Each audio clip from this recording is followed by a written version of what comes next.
In this video we will focus on the spiritual element of the work. I don't know if spiritual is necessarily the appropriate term for this part of the work, but it is an interesting proposition.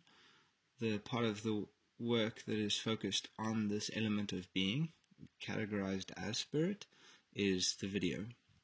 Would you take a moment to describe this video? Yes, I will describe it briefly. In this video, the hunter and his dog, the sculpture which I mentioned previously, is resting on a flat reflective plane. This plane begins to deform with gentle ripples initially, but as the deforming of the plane progresses, as it rises, it forms waves, which ultimately envelop the sculpture.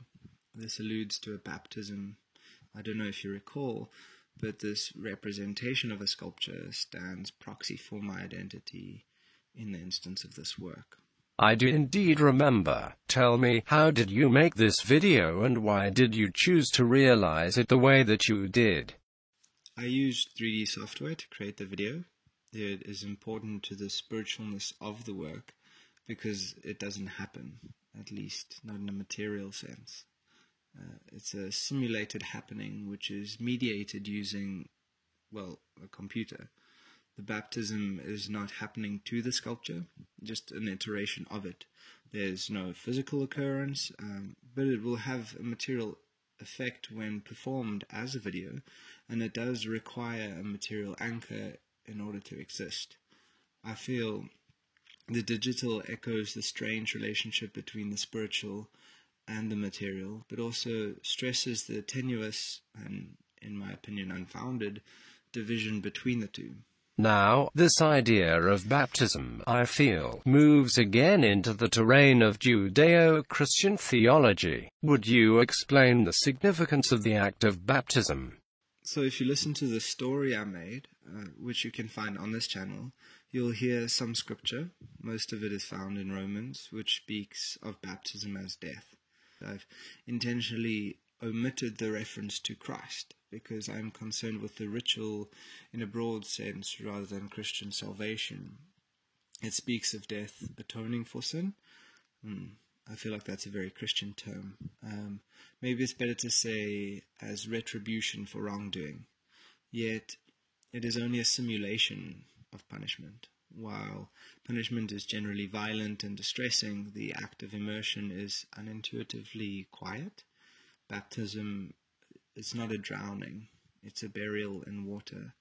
It is symbolic of the body and soul being subservient to the spirit, and while baptism is primarily about a tainted spirit being reborn after dying, the ritual of this video does not get past death. What does it mean to you and why do you choose to baptize your proxy? What wrongdoing is this act in response to? I suppose tainted identity.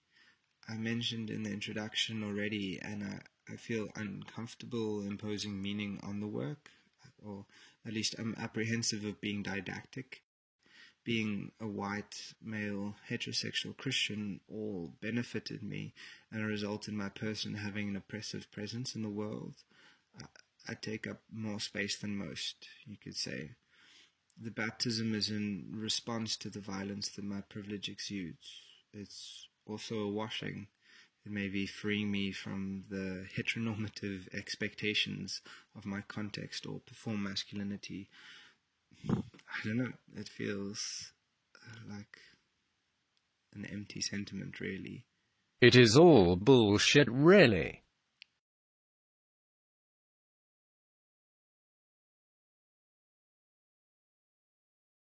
Should we continue?